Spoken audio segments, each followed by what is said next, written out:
MBA student, a regular MBA student, will have 10 electives, and the MBA students have 5 electives to choose because they are being asked to do this other requirements for the MBA program. That's the difference.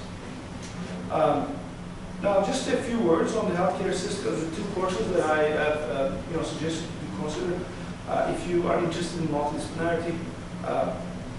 The reason why I bring this up is because these courses are also taken by students from dentistry, from nursing, and from other health-related fields. The healthcare systems course basically looks at the overall Canadian healthcare system and of course spends some time more on the system that we have in Quebec, because as you know, the healthcare is a provincial matter. Whereas the other course, the healthcare management course, spends time on how the hospitals work and what you do and what you don't do in a hospital, and what are the performance measures and how are they structured, how different hospitals are structured, and etc. So basically, one of these courses are offered in the fall and one of them is offered in the winter. And if I'm told that this is a group of interest on multidisciplinary education, I would suggest you at least look at these courses in more detail, and you can certainly email me. Let me just, before I finish, say a few words on the PhD program. Not because it may be also relevant for this audience, but I just want to highlight the significance of formal training, formal management training in the healthcare field. Actually, I was interviewed by Financial Post just yesterday, and they asked me, because they are going to do, and I would like you to, I would suggest you to actually follow that series. They're doing a series on the Canadian healthcare system. So as part of that, they spent a bit of time with me on the phone, and they said, like, how would you, like, what is your take on, potential solutions? And one of the things that I highly stress is that you need people who are formally trained in management. Note that I'm not using the word business, okay? Management, because we're not even in the line of making profits here, okay? But basically, giving people better service is a science, and you don't learn that by intuition and experience. You won't become a singer if you sing to yourself every morning. That will not make you an opera singer, okay? You have to go to the conservatory, and you have to take courses. So the idea is that since we are very serious on this management training issues, we have started a partnership with 500 Canadian universities that involves the top schools, University of British Columbia, University of Toronto, Queen's University, University of Montreal, of course, Ottawa, and we're offering a PhD program in healthcare operations and information management, which basically brings together 4 different disciplines: electronics engineering, information systems, operations research, and operations management.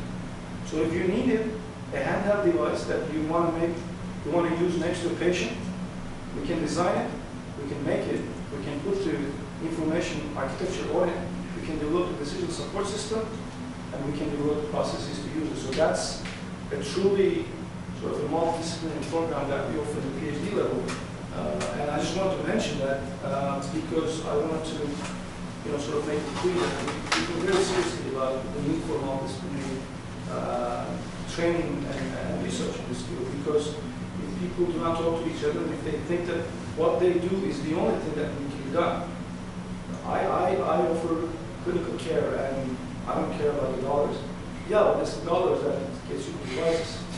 Or, well, I only care about the dollars. That's one of the US approach, right? So the idea is that, like if you don't have the insurance, sorry, we can't offer you care, right? So the idea is that these things are all intertwined, and I really, suggest you to find ways of, sort of widening your horizon. And thank you for the opportunity to speak.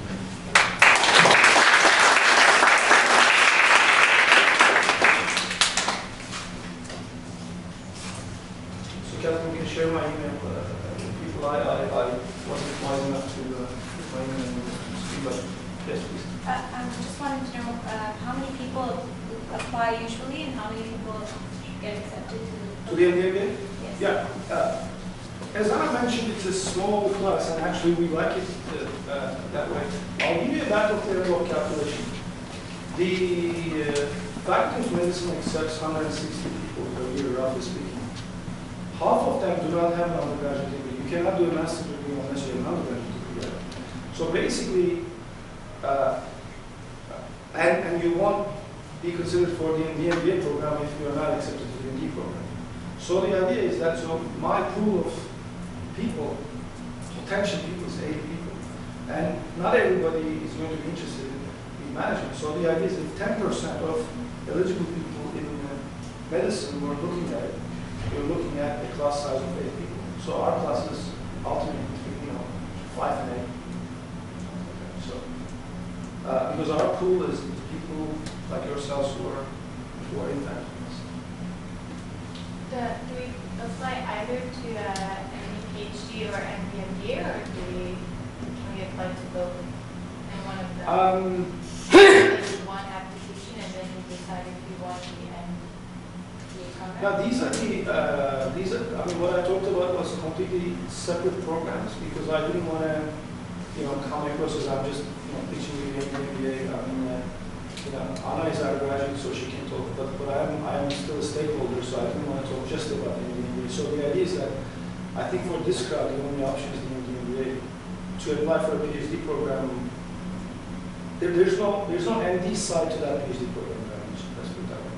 So that's for people who are trained in operations research, electrical engineering, information systems, to learn more about healthcare and to do their research in healthcare. So there's no clinical side to it. That's not what I meant. I'm sorry. I'm sorry, I wasn't clear. I meant, do we apply just to regular medicine, and separately and the MBA, or is it one? No, you apply. Okay, now I understand. I was thrown off because you said PhD, so I was like, okay, listen. You apply to MD, and you apply to MBA. But when you apply to MD, when you click on the program, you say, I would like to apply to the MBA program. So basically, your application is evaluated by both programs, and you have to be accepted to both programs. So therefore, then you will be accepted to do the MBA program, which takes less time to do. Was I do okay? My question was, you mentioned that there's a couple of courses that people from other disciplines take. What are the prerequisites, generally speaking, for those courses? There are really no prerequisites for it. No prerequisites? Yes. So you can take them.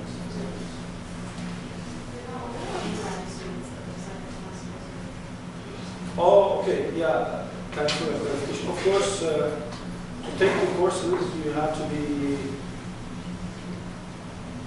Well, what do you mean? So if you are. Oh, no. Okay, there was a problem this year when, every time they, let me start. Okay, so the key word, the word that really sort of gets me going is Minerva, okay? So if you know Minerva, so this, when there was a problem this year with the information system, registration. So actually, whoever approached us and said, I tried to register, I can't register, we actually allowed them to register. So if the faculty of medicine actually does not prevent you from taking the course as an elective, we have no problem with it. It's just that it's so funny. Somebody in the MBA office just ticked a little click there and closed the entire course to the undergrads, which was not what we wanted. So the idea is because you see, undergrads can take 600 courses. If it was 700, then that's a PhD course. But if you're a senior undergrad, you can't take master's courses. But you're right, this year there was a problem. It's more technical, but if I say, okay, right now I'm in microbiome, and I want to take these as an elective, would they be credited if I get into med school after, or would I have to redo them? Okay, the question is this. Are they going to be credited to your microbiology degree? No, because right now they would be an elective, but if I get into med? Okay, here's the issue. You cannot do double dipping. So in other words, if those credits are counted towards your current